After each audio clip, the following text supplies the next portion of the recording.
Hey, you're listening to the Level Up Creators podcast. Amanda Northcutt here, founder and CEO.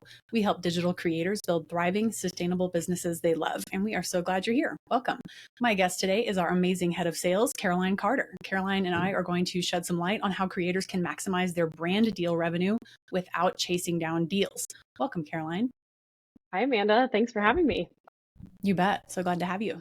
And I'll share just a little bit more about you, Caroline, before we kick off. So Caroline has a long, deep background in sales. She is a seasoned sales professional who loves working in client-facing roles. She helped clients invest in their money digitally at a San Francisco-based startup called Future Advisor that was later acquired by BlackRock. Her fintech journey continued at Block Inc., where she was a founding member on the New York sales team. A couple years later, Caroline made the jump to enterprise sales and sold market insights software to Fortune 500 companies at CB Insights. And in her most recent role, she built a highly successful media sales program for the Duckbill Group. And it's there that she developed a love for the creator economy, which is why she's here. It's awesome. Caroline lived in Paris for 3 years, is fluent in French, has 2 Bernese mountain dogs, an adorable little baby daughter, and loves to travel whenever she can. That's quite an intro. Caroline, you've got like serious background. Caroline can make sales, y'all. I'm telling you, she knows what's up and has sold millions and millions of dollars of brand deals. And so if you're trying to kind of crack the code on consistency within your brand deals, maximizing your revenue, listen closely, because today Caroline and I are going to walk you through, again, how to best position yourself to capture high quality brand deals, create easy and smart systems for delivering excellent finished products for those deals, and how to ensure you're not getting taken advantage of by brands or agencies, which is a huge problem right now. So Caroline, if you can kick us off by giving us just a quick overview of what brand deals are, and then tell us about the different types of brand deals that creators are able to capture. Yes, definitely. So we now live in a world where everybody pretty much has a smartphone, they have access to the internet, and now, luckily, anybody can create their own type of small business. If you are somebody who's creative and passionate about a certain topic, you can actually go film videos, write blog contents, things like that, that people are going to be able to access from anywhere in the world. And now there's actually the ability to monetize that, which is super exciting. So a lot of times creators start out doing this as sort of a side hobby while they're working their normal job, and then they get a certain number of followers, things kind of take off, and then brands actually want to pay them for their content. So they can actually turn their content creation into a full-time business. And there's a couple of different ways to go about that. So I'm just going to chat through a few of those. One of the options is the paid sponsored post. So that probably comes to mind first when you think of like a brand deal with somebody. And so it's when a brand actually pays an influencer or creator to create content to post on their own social media or online accounts. So you'll often see that on Instagram, YouTube, Pinterest, TikTok, kind of basically anywhere a creator has influence over an audience or community. And then that influencer is paid to showcase the brand's key messages. So maybe they're reviewing a product or talking about their experience with it, oftentimes through a dedicated piece of content, which is created for the influencer's audience, not the brand's audience. So that's like one type of content creation option that a lot of influencers do. The second one that I can think of is you can do a dedicated versus an integrated sponsored post. So a dedicated post is where the influencer or creator talks about or showcases the product or service as the main focus. So the purpose of this post is to talk about the brand and the product and to get across the main message that the brand wants to share. An integrated post is more organic content. So the influencer can talk about the product in one of their videos for a very short snippet of time. Often it's like in the middle of a video, but it's not, the sole focus of the video is not on the brand itself. It's just sort of a highlight there to add more information or value to the brand. So there's like, you can do a fully sponsored video or just like a partially sponsored one. So would an example of like an integrated sponsored post that's sort of like a like product placement almost? Exactly. So, if you see like the James Bond movies, they'll do product placement with Apple products like Aston Martin cars. So you don't really Yeah. know that that's what's happening, but the products are in the movie. So it's very similar. Whereas like a dedicated post, you might actually be demoing the product, right? So you might spend 10 or 20 minutes actually like utilizing the product, showing your community how to use it. So those are two different options there. Cool. Okay. Thanks. What else? Yeah.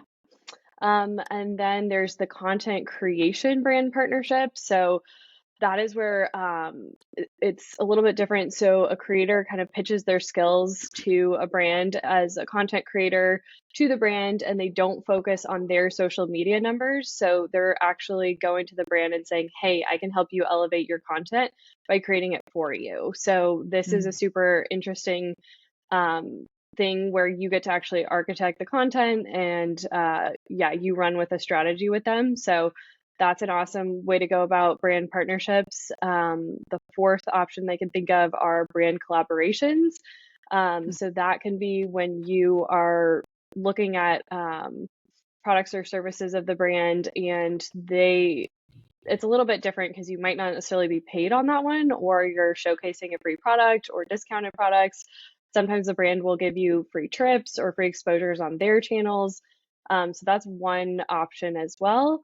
And another type of content or role that you can have as a creator is the ambassador role. So this is Mm. super interesting because you can think of this as more of a long-term brand partnership between an influencer and creator or a brand.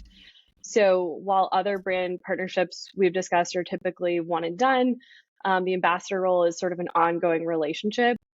It might require several posts over time as a way to truly reach an audience, as it's consistent messaging about a product or service. So Amanda, has a marketing background, and you know a little bit about this. That in marketing, it's a general rule of thumb. It usually takes a person multiple times of seeing a message to actually take action.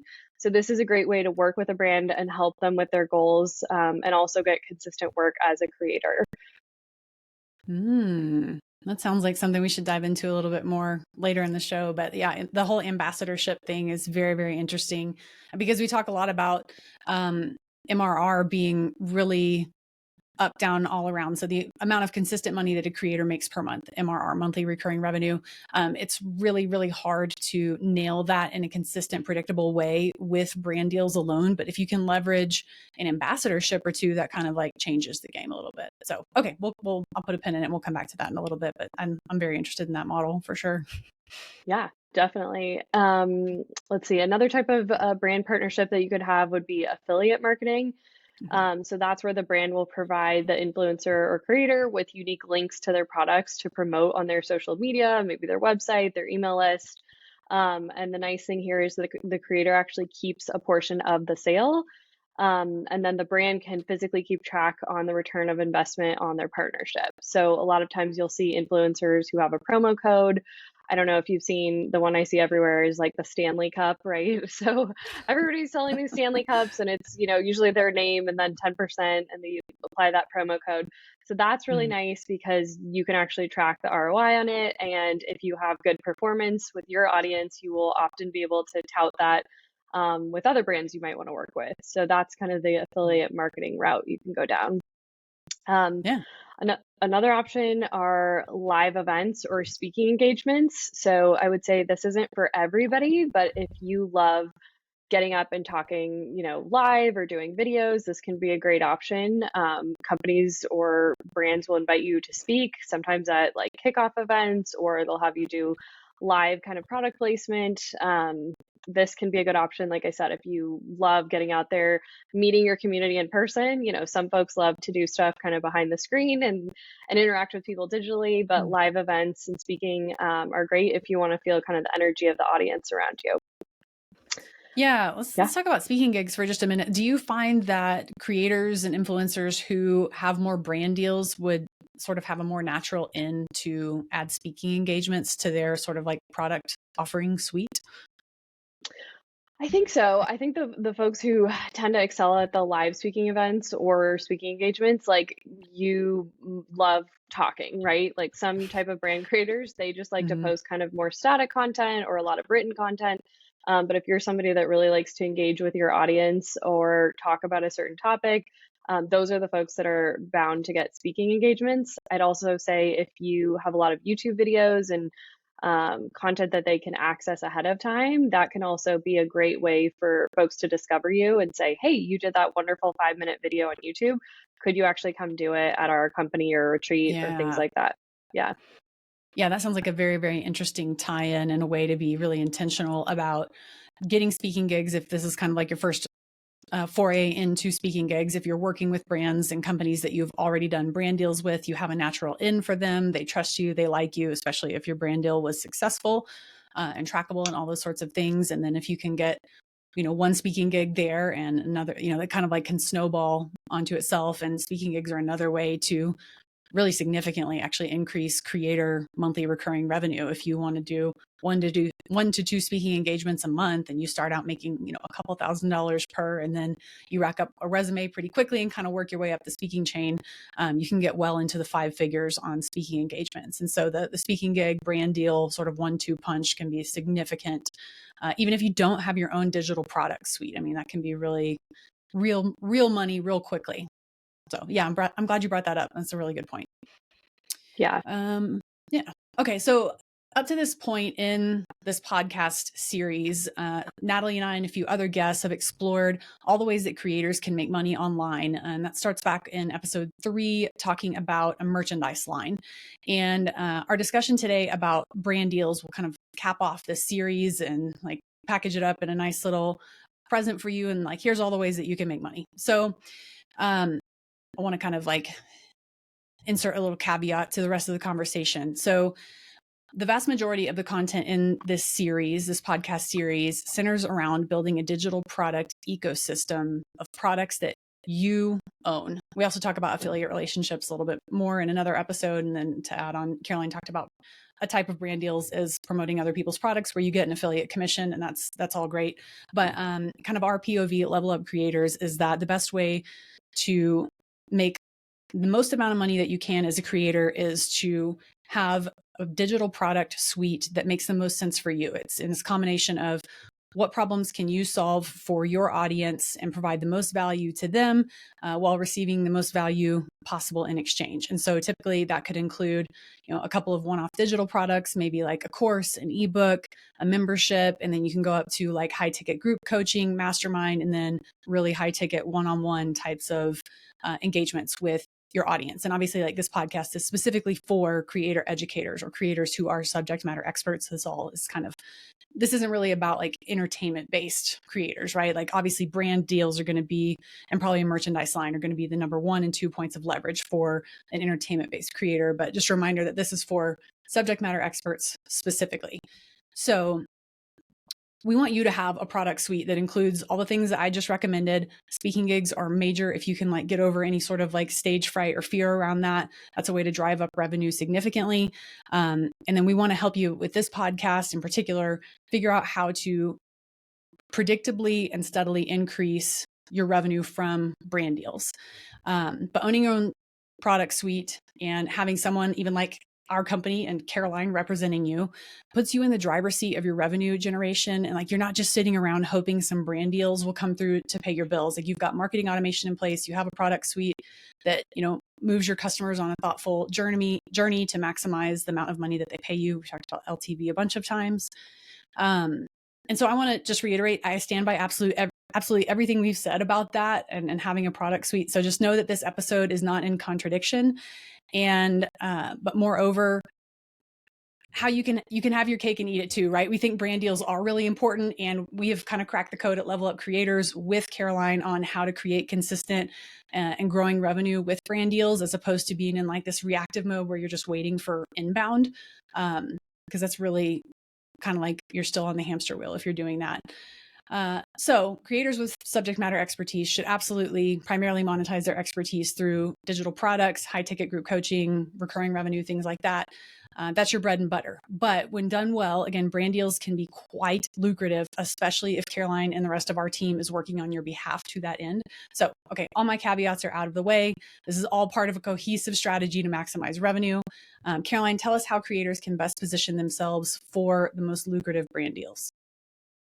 Yes, I would say that the most important thing you can do as a creator is to have a super strong brand. So that means if you haven't already, you should probably be working on your design. You know, what does your logo look like?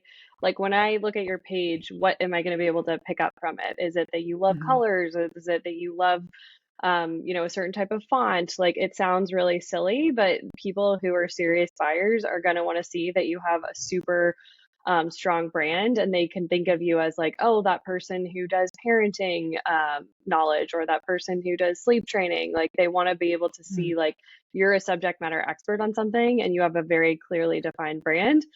I would say another area to focus on is to really know your audience and who you're speaking to. So a lot of times, of course, there's who is it, Mr. Beast, and he's got 100 million followers on YouTube, and people think of that as like the ultimate successful creator. But actually, you can have a much smaller following, and if you have a very niche audience, there are definitely brands that are going to want to work with you. So if Mhm. you know who you're talking to, you have a very clearly defined kind of audience, and they've followed you for a long time, that's going to be very appealing to brand deals. I'd say finally, being authentic is super important. That kind of ties in with knowing your audience. You likely didn't get to where you were if you weren't authentic, but it's just always important to keep in mind you're a unique person out there, right? And your Mhm. followers watch you or subscribe to you because you are authentic and they like what you're putting out there.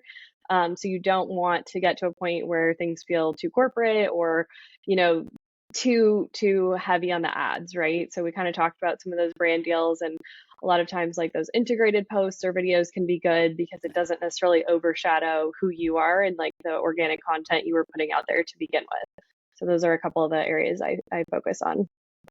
Those are three really, really interesting and totally on point points. And they also mirror pretty closely with what Mike and Michael at Brand, excuse me, at Brand Origin shared back in episode 3 about how to best position yourself for a merchandise line. And so it's like if you can nail your niche, like Caroline said, you don't need to be Mr. Beast, but if you have kind of a critical mass of people who are interested in a certain topic who follow you and you're the topic that you speak about and are most knowledgeable about is crystal clear to the brands who are approaching you about brand deals.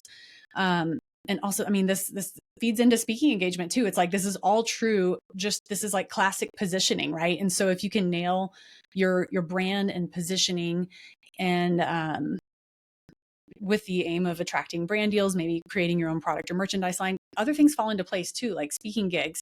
And then creating products becomes a little bit more easier because there's clarity around who you are and what your value proposition is. So I'm just going to go ahead and say that, like, for creator educators who are looking to maximize what they're doing in their creator first business, like these are absolute essentials. Strong brand, know your audience and who you're speaking to, and being your truly authentic self. And good things are going to come your way. Obviously, there's a lot of intentional effort, but that we'll have to go into it as well. But you are setting yourself up for success. That will come more easily, I think, if you can nail those things. So yeah, those are really, really good points. Thanks for sharing that, Caroline. Oh, and we hadn't talked about media kits or press kits. Can you kind of explain real quickly what those are for anyone who doesn't know and kind of what role they play in this conversation? Yes. So a lot of content creators, they're really good at just that, creating content, but they might not always have kind of the business side of things. And when people approach you about brand sponsorships, it's kind of like anything else. You want to have a resume or a suite of like a description of what you've been doing, and so media kits are a great way to do that. It's kind of a short 1 to 2 pager that you can send a potential brand. It will have information about your audience size, maybe demographics, how old the folks are, what their interests are, and then also your pricing. So I find that influencers who are super successful, they typically have a media kit or some type of product offering and pricing that they can send somebody. It just sends that signal of, hey, I've been doing this a long time. These are my prices. Another good way to kind of figure out maybe what those prices are, because sometimes people don't know until they try, is, Mm. you want to go on and see, oh, I love this brand and they're sponsoring this other YouTube host. Feel free to reach out to them and maybe ask, hey, what's your going rate? Like, what does that company pay? Do some market research, and that's how you can put together some of the pricing. But I'd say definitely having a 1 or 2 pager that just describes, your audience, who the brands can target, and then how much they can expect to pay for sort of an average package makes a lot of sense. Yeah, awesome. And social proof, definitely a really, really important component of your media kit. So if you as a creator have testimonials or statistics or things like that, and people who have been successful with anything that you've sold in the past, like you're going to put that on your landing page, right? Because that plays a big factor in a person's decision to buy your course or join your membership or your mastermind or whatever it may be. And so as you do more brand deals and or speaking gigs, you want to make sure that you are getting testimonials, like proof points from the people who hired you to do those brand deals and speaking gigs, and like wrapping those back into your media kit on a consistent basis. And make sure you've got like live action photography, video clips, from speaking gigs, from brand deals, and all those kinds of things are, I think, good to add as well. Anything else Definitely. on that, Caroline, or is that that's the basics? Yeah, I think that's the most of it. Yeah. Okay, so now that we've talked about kind of the ingredients for effective positioning and all the amazing trickle down effects that can happen once you have nailed your positioning, let's come back to what I said earlier about creators getting taken advantage of in brand deal type arrangements. So creators who are not like in the business realm, like that's not their niche, typically don't have, and I'm drawing with a wide brush here or whatever, but typically don't have like a whole lot of business knowledge or education. And I mean, that's literally why Level Up Creators exists, right? But one thing that I'm hearing very consistently that is really disturbing and frustrating to me is that when a brand approaches a creator directly, not through like an agency or talent management or anything like that, they are offering things like, well, we'll give you this piece of product in exchange for you promoting it to your audience of 275,000, and the cost to that company for whatever piece of product they're offering the creator may cost anywhere between $50 and $500 or something like that, when in fact the creator should be being paid like $12,500 or something for that brand deal, and then they can go afford to buy the product themselves, or they should send the product in addition to the cash. But how can we help creators, Caroline, like change kind of their mindset around value-based pricing with regard to brand deals? And if people are handling brand deals on their own, kind of taking the DIY approach, how can we help them not get taken advantage of?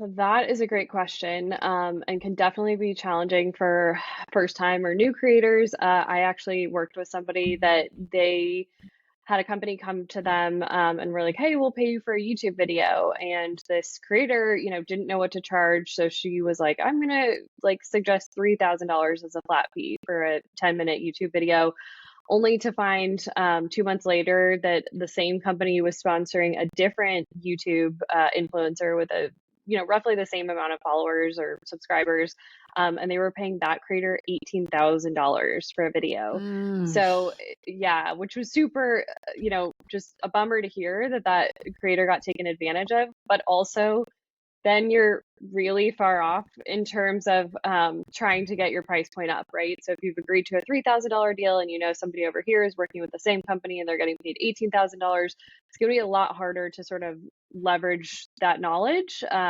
So I'd say in terms of not getting taken advantage of, you want to definitely do your market research, kind of understand what other folks are getting paid for some of this. There are ways to kind of maximize your revenue as well. So if you are thinking about doing one-offs, right, like a one-off video or a one-off sponsored blog post, see if you can actually increase that and do a series of them. A lot of times, Mm. brands will pay you more because, like, to the earlier point of effective frequency in marketing, you need to be hitting home a message several times. So if you can do a series of 3 videos, like that's very appealing to a brand. A lot of times you can bundle those together and maybe give a slightly more competitive price, but you, the creator, are actually getting paid more, right? Because you're getting 3 videos up front. Um, Mm-hmm. there's always a kind of series of add-ons you can do. So in addition to your content creation, you can do the promotion piece. that's often a low lift for creators, right? Is like not only do you create the content, but you actually publish it on some of your other channels. So maybe your main channel is YouTube, but you offer to post it on your LinkedIn following, Twitter, maybe TikTok, wherever, and you can add on additional, fees or price tags there. So I'd say being flexible and sort of bundling pricing can go a long way.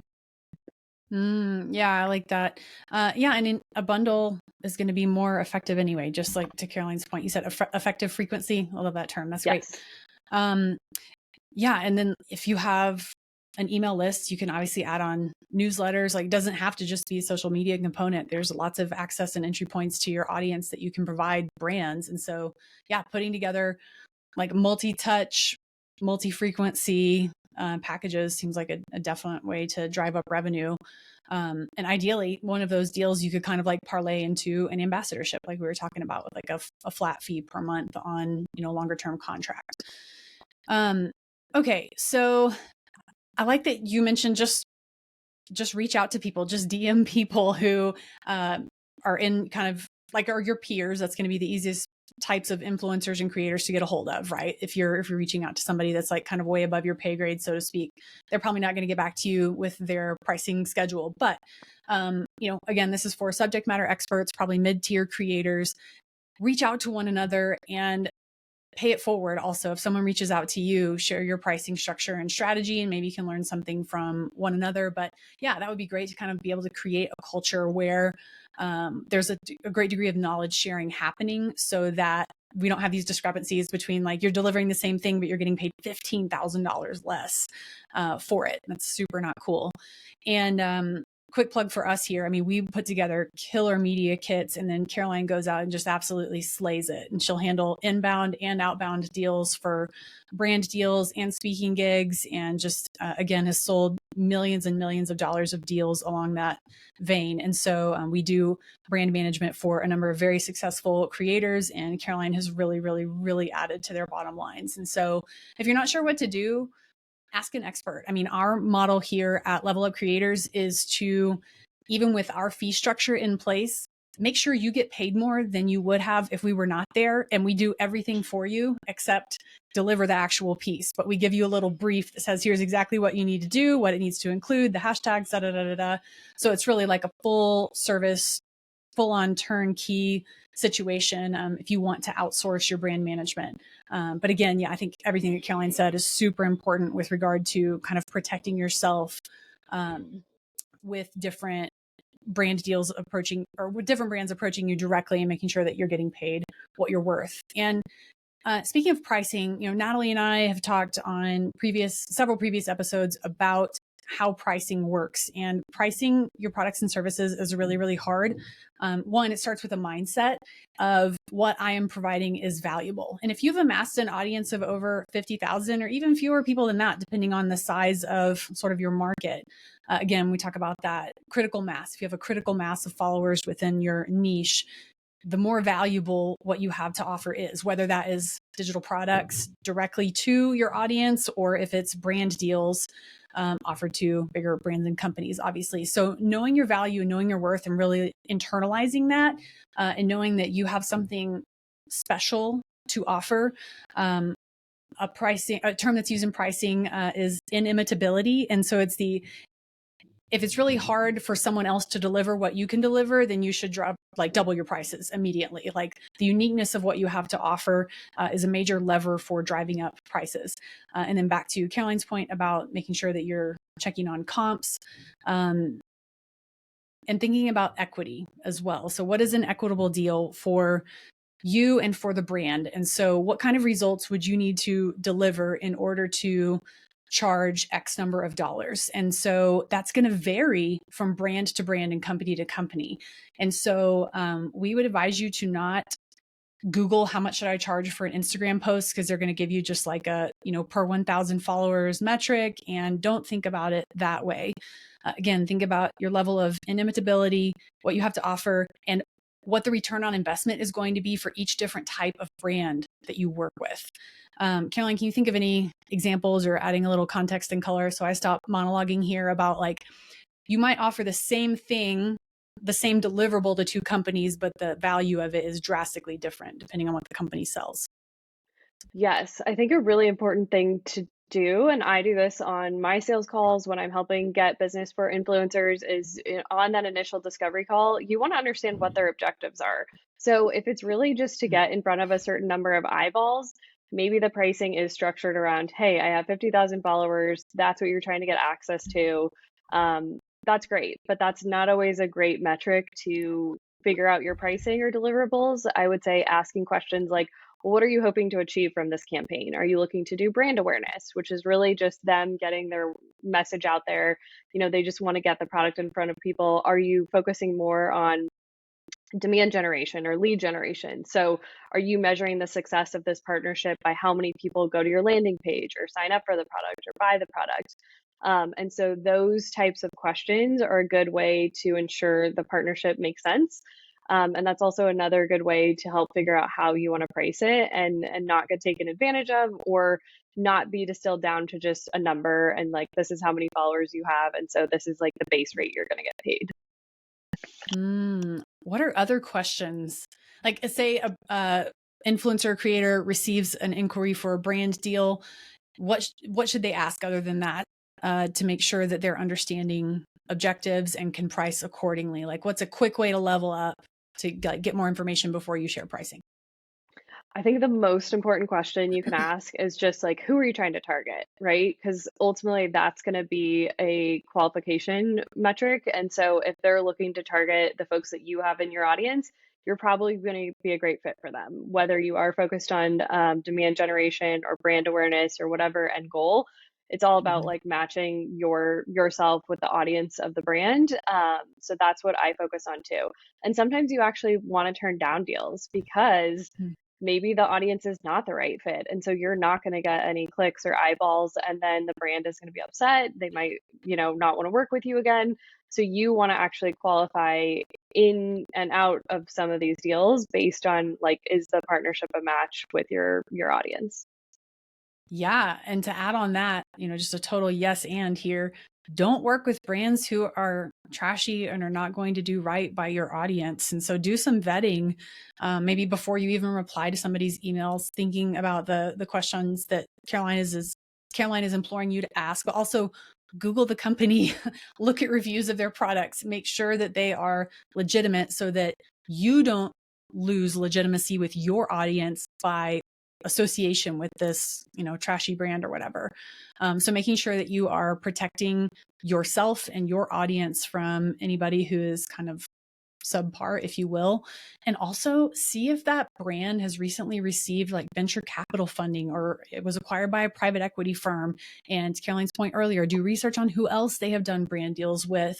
Try and kind of get just a general sense of maybe they're flush with cash, or this is them reaching out to you as part of like a bigger influencer campaign or a bigger company initiative that's been discussed publicly or something like that, or there's an article about it. So get a little bit of intel and go into the conversation with the prospective brand with more information. And so that's something that everybody can do. Everybody can Google and kind of like do a little bit of um, defining the landscape, if you will, of what they're walking into. So yeah, okay, cool. And let's also talk, Caroline. We've got some notes here about thinking about brand deals that are scalable and kind of using a creator's time efficiently with regard to brand deals. Do you want to speak to that a little bit? Yes, definitely. So I have seen creators who have a great kind of first half of their create or business, and then they actually get so busy and maybe take on so much that they get burnt out because they really can't scale. So you have to think about, Mm. like Amanda mentioned, maybe a course, right? You teach the course for 1 hour, but you can actually like sell that to multiple people, right? Or like hundreds of people can partake in that course without you having to teach it 100 different times. Same thing, like a video is maybe going to take you longer to produce because you have to do edits and maybe do a couple takes. So you probably want to think about charging more for that because that's just going to take more of your time. Whereas, what is a lower lift, right? Maybe posting something on LinkedIn or Twitter where you can spend 5 minutes typing up a post, right? Like that's a lot more scalable. So you need to just be very protective of your time and figure out what is going to take you the most time. Um, that's probably where you want to charge the most. And then where can you do some of these add-ons that are a lot more scalable? So I love Amanda's idea of, again, the courses, maybe a podcast series that gets promoted like to a bunch of different folks. That's like a great way to kind of like get your name out there. But yeah, you just have to be very protective of your time as a creator and be very organized. So maybe you only take on like a certain number of content creation pieces every month, or Mm-hmm. every quarter. I think that's always helpful to keep in mind. Yeah, pace yourself. And I talk about leverage a lot. And so, like, what's the lever that you can pull that exactly what Caroline just said is the lowest lift for you, but creates the most value for your audience and also will make you the most money? So, you could also think of like a Venn diagram. You're trying to find the middle of it. On one side is what your audience needs, and that could be brands and or your customers. And then on the other circle, on the other side of the Venn diagram is what you can provide, right? And so you're trying to find the middle of those, like, what do these people need? What can I provide? And then if you can fine tune it a little bit further than that, like if you can solve their biggest problems with something that doesn't take a whole lot of effort, the middle of that Venn diagram is filled with dollar signs. And so try and be thinking along those lines. It goes back to creator mindset and making sure that you are really valuing what you're doing, and that you place a premium on your time and your outputs, and approach your work with excellence, because excellent work, I think, will get you better social proof and testimonials, which you can leverage to get more brand deals and charge more for them. And so, yeah, don't overload yourself, don't overcommit yourself, and, like, my gosh, get help. If you're in that fortunate position where you've got more requests coming in than you can manage, get help, and we'll help you get really, really efficient, or help you find someone if we're not the right fit. So I would definitely encourage you to take all of the advice in here. This is actually just all great advice for all creators, no matter if you're an entertainment-based creator or an education-based creator or whatever. Okay, well, let's shift gears here just for a few minutes. And so if a creator is going to try and deliver brand deals on their own, how can they do so consistency and with excellence, especially if you're managing, to your point a second ago, a handful of them like every month? Do you have specific tips on, as a salesperson, a seasoned salesperson, like how do you keep track of all this? Definitely. I would say you need to be pretty organized. So make sure that you have a good system for keeping track of things. I would even have a content creation calendar. Like I said, because you Mhm. may figure out, hey, I've taken on 8 different projects for the month of November. And then you start to realize, oh my gosh, I can actually only get through one a week and deliver high quality work. So kind of finding that balance with like how you work and sort of the demands of some of the engagements you subscribe to. I think that's super important. Like I said, a content creation calendar. Mhm. Amanda mentioned this, but definitely outsourcing the things that take a ton of time or you might not be good at. So maybe you have Mhm. somebody who edits your videos for you. Maybe you have a ghostwriter for some of your newsletter if you can't do it 3 times a week, but you need to keep up that consistency. Accounting, I know we've worked with folks who, the invoicing side takes a long time, or you're working with a large organization. Like, you, the creator, don't want to have to spend 2 hours of your week figuring out how to get paid on one of your projects, right? So I think being super organized with like the actual content creation, but then figuring out, hey, where do I not enjoy spending my time, and what is detracting from creating the content, and figuring out Mhm. how to kind of outsource that or find some creative solutions, I think. Yes, I love that. And documentation is so key here. Just keeping track of stuff, leaving breadcrumbs for yourself. This is how I can manage 900 different things at a time. I take very, very careful notes and keep very careful records and things like that, so I can context switch quickly, and get up to speed quickly, and get things done, like I said earlier, consistently and with excellence. So those are all good tips. We have a checklist, or a couple of checklists associated with brand deals, that I would be more than happy to give away to anybody who listens to this show. You can just email me, Amanda@WeLevelUpCreators.com, and I'll just give you the checklist that we use internally, like with Caroline and our clients. That we make sure like all the T's are crossed and the I's are dotted and everything. It is a very, very comprehensive list that you could just copy and paste for each one of your brand deals in your pipeline, so to speak. So reach out to me and grab that. Anything else you want to add, Caroline?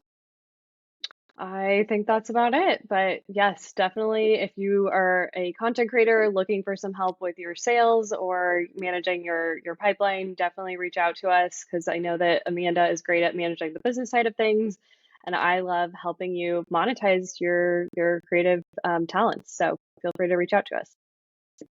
Yeah, definitely. And you can reach out again, Amanda at WeLevelUpCreators.com or hello at WeLevelUpCreators.com. And we would be happy to just set up an exploratory conversation if that's what's right for you, or just answer your questions. Just mention this podcast episode and we will set you up. Time is precious. Thank you for sharing yours with us. Level Up Creators exists to amplify the voice, reach, and impact of creators making a positive impact in the world. With your expertise as our focus, our team of strategists, marketers, sales pros, product developers, administrators, and tech gurus handle the heavy lifting of building and optimizing a profitable business that will transform your life for good. Subscribe to the show and check out WeLevelUpCreators.com to sign up for our newsletter, where we share weekly actionable business tips for creators just like you. See you next time on the Level Up Creators podcast.